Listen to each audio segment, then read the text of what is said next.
Well, the passenger side is dirtier than the driver's side. Man, these seats look good. Yeah, I know. That's what I was saying. All of them look good. There's no tears. Nothing at all. They're not really that dirty. They're not stretched out or anything. It won't be much of a video, Dad. The what? It won't be much of a video. They're like, wow, it's pretty much the same. No. The carpet. I mean, but look at the seats. Yeah, the carpets and seats need cleaning, vacuuming. Seats are not torn up or anything. They're just a little dirty. Yeah. And the carpet.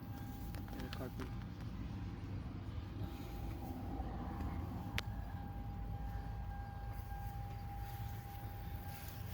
Yeah, start off.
Okay, so she's all cleaned up now. Remember how dirty she was?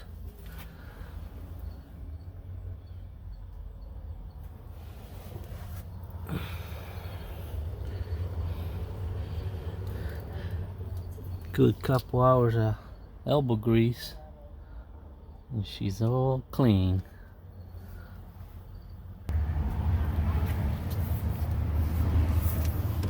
See that?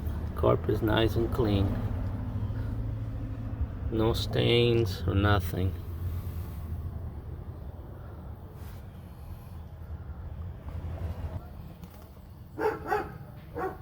So I bought this car as a non-runner. They said that it wouldn't start, so I paid $1,200 for it. It's a 2006 Toyota Camry. 151,000 miles on it. According to the person I bought it from, this car would only crank, no start. But we got it home and it started right up. They say it has a bad head gasket, which I don't know yet if that's true. I know the radiator is dry. It's like it has a leak on the bottom of it.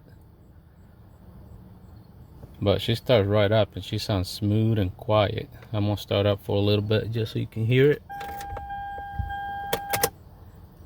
And there's no check engine light on, nothing. Only light that is on, that stays on, is the windshield fluid light.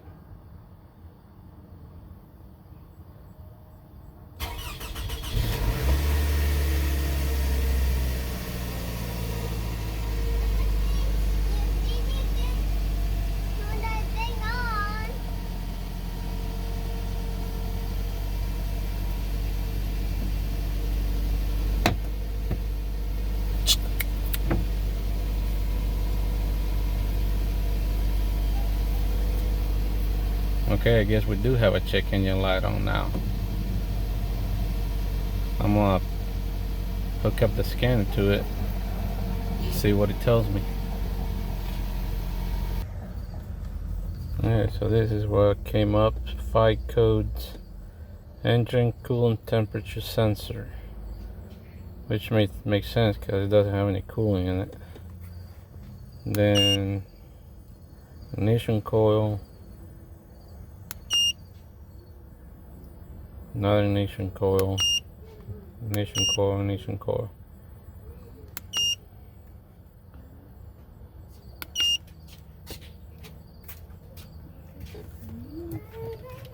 What's that?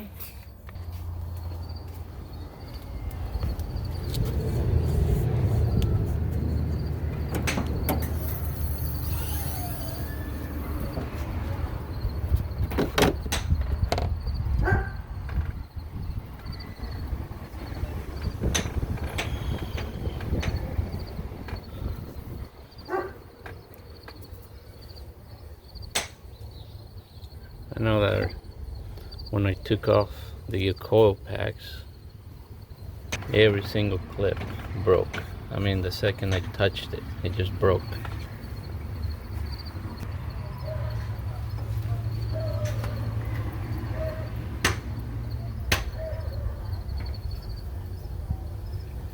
Well, there was a little bit of a chunk under here, under the cap. Right now it's dry. The reservoir is full. And whenever I add water to it, it just comes at the bottom, comes out of the bottom.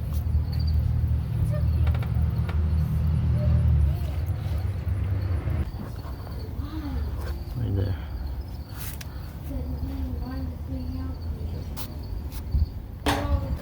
So I'm gonna make a run to the junkyard later today. I'm gonna get this headlight, because this headlight is an aftermarket one, you can tell. Because, I don't know, they left 2 plugs unplugged here. As you can see on here.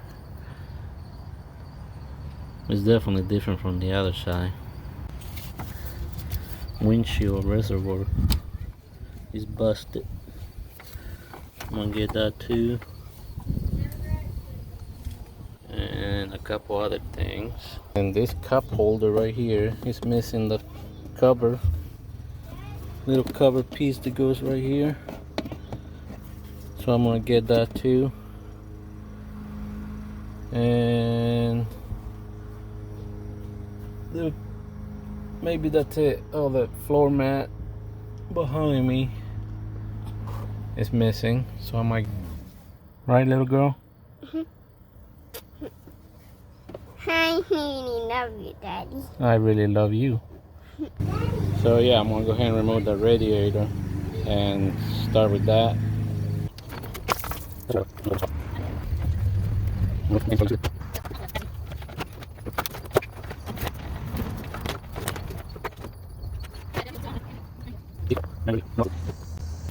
Someone did a half-ass job installing this radiator, that's for sure. You see that clamp? The clamp is barely on there. Barely. Guys! No, my friend! I'm gonna pull the hose out and let the rest of the water out.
Okay, so I guess in order to get the radiator out, I have to remove this bracket here, this panel. 1, 2 screws there, or 2 bolts over there and 1 screw over here. That one's missing, and I think that'll do it, and it'll come right off.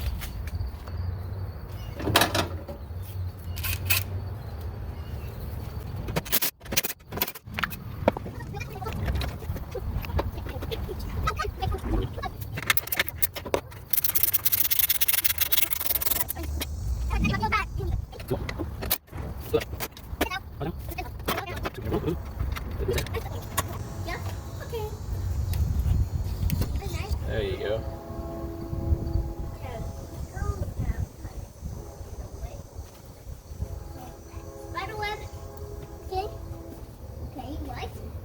Okay, so after removing the radiator, I looked at it, inspected, and there's some damage up here, which it looks like where the leakage was coming from, because there's some gunk here. See this?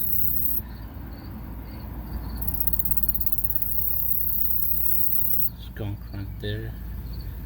All that smashed, and it dripped down here.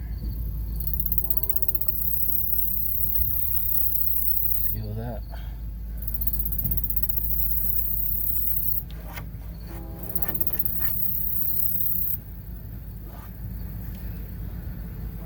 So I think that's a sign that it does have a bad head gasket. Finding all this, I guess it's oil mixed with coolant. I don't know. That hole in the radiator seems like it came from this bolt right here. This thing was just like, the radiator was just moving around, rubbing against it, and as you can see all the coolant residue dripping all the way